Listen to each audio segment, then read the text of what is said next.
Welcome to our channel, ladies and gentlemen. Kindly subscribe to our channel if you're watching for the first time and click the notification bell to allow YouTube to recommend to you our videos whenever we release them. If you like this particular video, give it a thumbs up, and you can also share them. To those who support us in one way or the other, those who watch our videos, those who give us their comments, share them, and just ensure that we are where we are because of them. I want to say thank you very much, because this is the support that I need and I can't take it for granted. Now, the political landscape is beginning to change gradually, and what is playing out are the two most fundamentals in the Kenyan politics, which is interest and betrayal. And Sabina Chege and Kaninini are about to feel the bitter taste of what I call use and dump policy that is very synonymous with our politics. A few months ago, William Ruto and Rigathi Gachagua, obsessed by the idea of finishing parties and take Kenya to the darkest stage where we had KANU kama chama cha baba na mama, with the intent to ensure that they become what they say becomes Alpha and Omega. They charged Kaninini and Sabina Chege to rock Uhuru's boat from within, and they wanted to take the Jubilee Party for themselves. After buying certain members of Azimio, they wanted to take the whole of Jubilee, frustrating Uhuru Kenyatta, and of course extending this intimidation even to their families. But politics is a funny game. Now, a few months later, Sabina Chege and Kaninini and that rebel group find themselves in a lonely highland because William Ruto is about to abandon them, and like a jilted lover, they will feel that pain. Let me bring to your attention a few months ago when William Ruto wanted to implement what he had told his masters, that he wanted a strong opposition. He wanted a 2/3 gender rule to be implemented, and of course he wanted the office of official opposition leader and the office of the prime minister to be implemented. William Ruto wanted this through the back door, and he quickly did a letter to the speakers of the two houses, Wetangula of the National Assembly and Amason Kingi of the Senate, and he wanted the two speakers to rush through parliamentary amendment to create these positions. Of course, it was rejected because those who are close to Raila Amolo Odinga felt that if at all Raila would take this position through a parliamentary amendment bill, then it would mean that the Kenya Kwanza you will take that bragging right, and it will mean that Raila will be serving at the mercies of William Ruto and his monsters. So they wanted something, if at all this office has to be created, it has to go through a referendum so that it is seen as something that has been given by the people, entrenched in the constitution. Now things that there have been a new turn of events, and William Ruto finds himself in this very precarious situation where all these things that he wanted implemented are now lying with Kimani Chungwa and Kalonzo Musyoka and their group. The fate of all this is in Bomas. Of course, when we speak about interest, Raila Amolo Odinga has got interest too.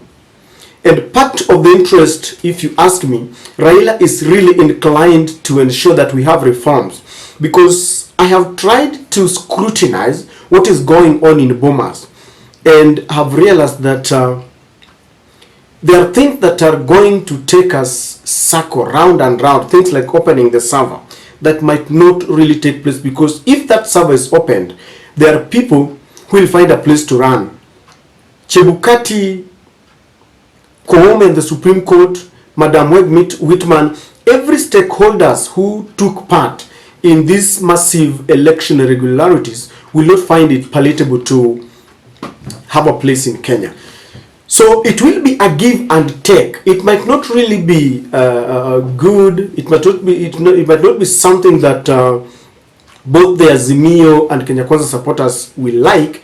But somehow there has to be an equilibrium. People have to reach an equilibrium, and there has to be some agreement.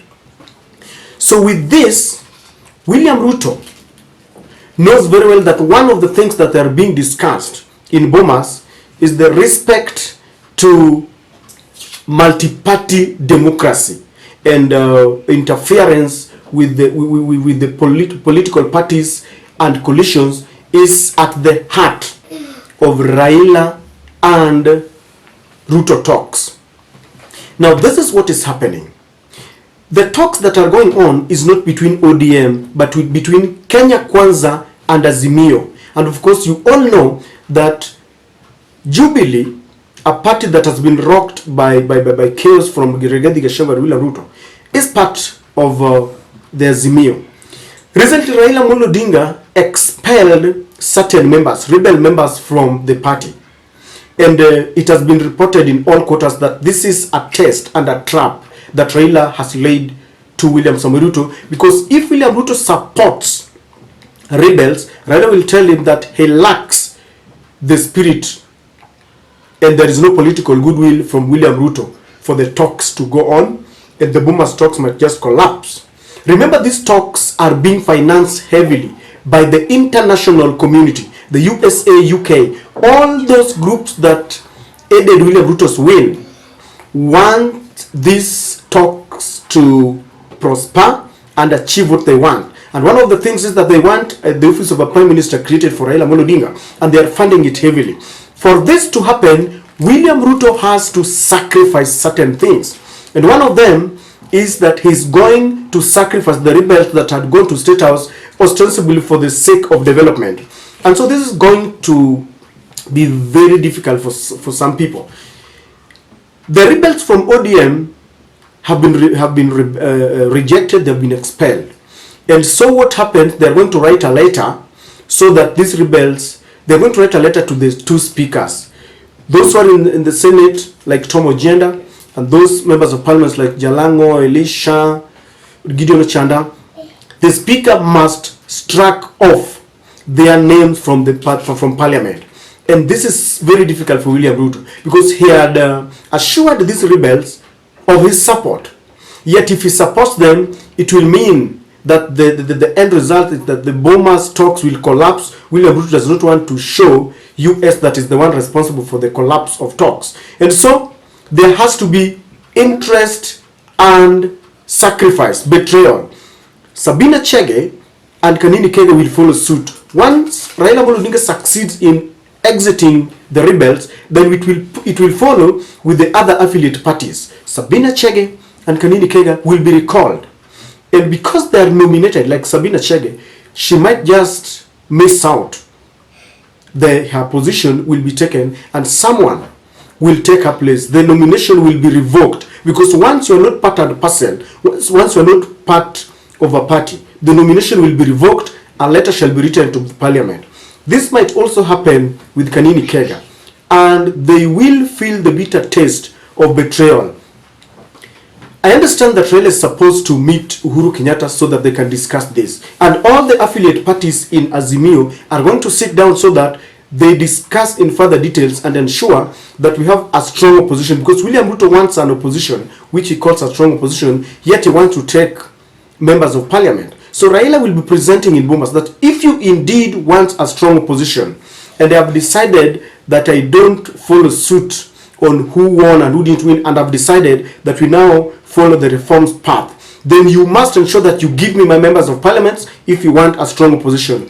With that condition, William Ruto will have no choice but to support the exit and kicking out of all the rebel leaders. So Sabina Chege and Kaninini Kega have got their goose cooked.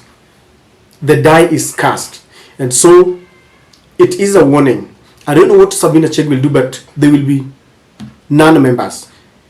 What I don't understand, once they've been kicked out, can maybe William Ruto and Rigathi Gachagua find a place for them in government? Maybe it's in the parastatals, ambassadorial posts, I don't know.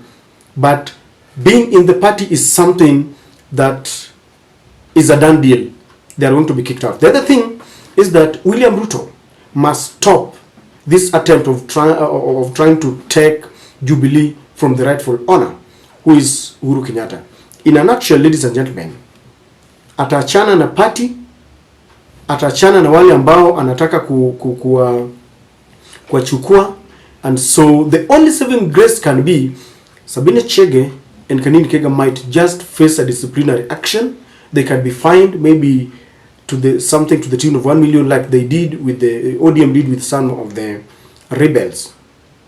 As it is, they are waiting with bated breath to see what will follow, but things are not good. Rigathi Gachagua does not support this, and in fact, according to him, haya mazungumzo hata ni ya kuharibu wakati. He just feels that wachane kuzungumza, wachukue Jubilee for themselves, but William Ruto understands that there is more than meets the eye, because he's the one who sits in meetings with this international community. Rigathi Gachagua is always left out. So ladies and gentlemen, I don't know what you'll say. Do you support, if you really decide that they kick out Sabina Chege and Kaninini, what will you do? Do you support, or utakuwa na sympathy kidogo? Share with me on the comment section.